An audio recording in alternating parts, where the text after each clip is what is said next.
முருக பக்தர்கள் மாநாடு நடத்துறீங்க. ஏற்கனவே அரசாங்கமே முருகர் மாநாடு நடத்தியிருக்கு. நீங்களும் நடத்தலாம். ஒண்ணும் தப்பு கிடையாது. ஆனா, அமைச்சர் சேகர் பாபு அறநிலையத்துறை அமைச்சர் சொல்றாரு, அவங்க சங்கிகள் எல்லாம் ஒண்ணு கூடி எதையாவது அமைதியா இருக்கிற தமிழ்நாட்டை எதையாவது பிரச்சனை உண்டாக்கலாமா?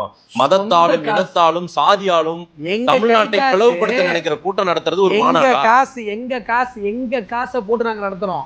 உண்டியல் காசை திருடி ஒண்ண மாதிரி நடத்தல. இல்ல வசூல் பண்றீங்கன்ற சேகர் பாபு நீங்க பக்தர்கள் எங்க காசு பக்தர்கள் நாங்க போட்டு வசூல் பண்றீங்க. அந்த மாதிரி உண்டியல் இருந்து திருடல. உண்டியல் காசை திருடி பொழப்பு நடத்தல. இதெல்லாம் வந்து உண்டியல் காசை திருடி பொழப்பு நடத்தல.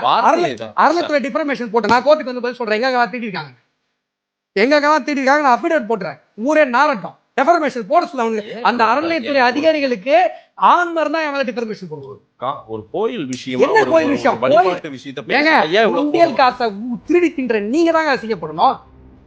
உண்டியல் காசு ஏங்க திருவண்ணாமலையில அந்த ஊருக்காரன் கோயிலுக்குள்ள போய் அண்ணாமலையாரை பார்த்து எத்தனை வருஷம் ஆகுது தெரியுமா உங்களுக்கு? தெரியுமா தெரியாதா சொல்லுங்க. பல வருஷம் ஆகுது. உள்ள போய் அண்ணாமலையார அந்த ஊருக்காரன் பார்த்து இல்ல ரமணர் ஒரு தடவை முக்தி அடைகிறதுக்கு ஏதோ ஒரு கண்டிஷன், அந்த கண்டிஷன் மறந்துருச்சு.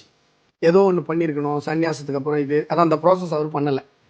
ஐயோ நம்ம பண்ணலையே, நம்ம முக்தி கிடைக்குமா கிடைக்காதா அப்படின்னு சொல்லி அவர் யோசிக்கிறார். அவருக்கு ஒரு குடுப்பனை இருக்கு. அவர் மனசுக்குள்ள ஏதாவது ஒரு கேள்வியோட ஏதாவது ஒரு புத்தகத்தை திறந்தாருன்னா அந்த கேள்விக்கான பதில் அந்த புத்தகத்துல இருக்கும். ஏதோ ஒன்று எடுத்து டக்குன்னு திறக்கிறாரு, அங்க இருக்கு. திருவண்ணாமலை மண்ணில் ஒரு மனிதன் பிறந்தாலே அவனுக்கு முக்தி. அப்படிப்பட்ட மண்ணில் பிறந்த மக்கள் அந்த திருவண்ணாமலையார சாமியை பார்க்கணும். அதுதான் அந்த மக்களுடைய வழி. எங்க அண்ணாமலையார எங்களால பார்க்க முடியலையே அப்படின்னு சொல்லி. ஏன் பார்க்க முடியல தெரியுமா? சிதம்பரத்துல நடராஜ பெருமாள் கோயில்ல அந்த ஊர் மக்கள் டெய்லி போய் பார்க்குறாங்க. ஏன்னா அது உங்க அறநிலைய அபகரிப்புத்துறை கண்ட்ரோல்ல கிடையாது.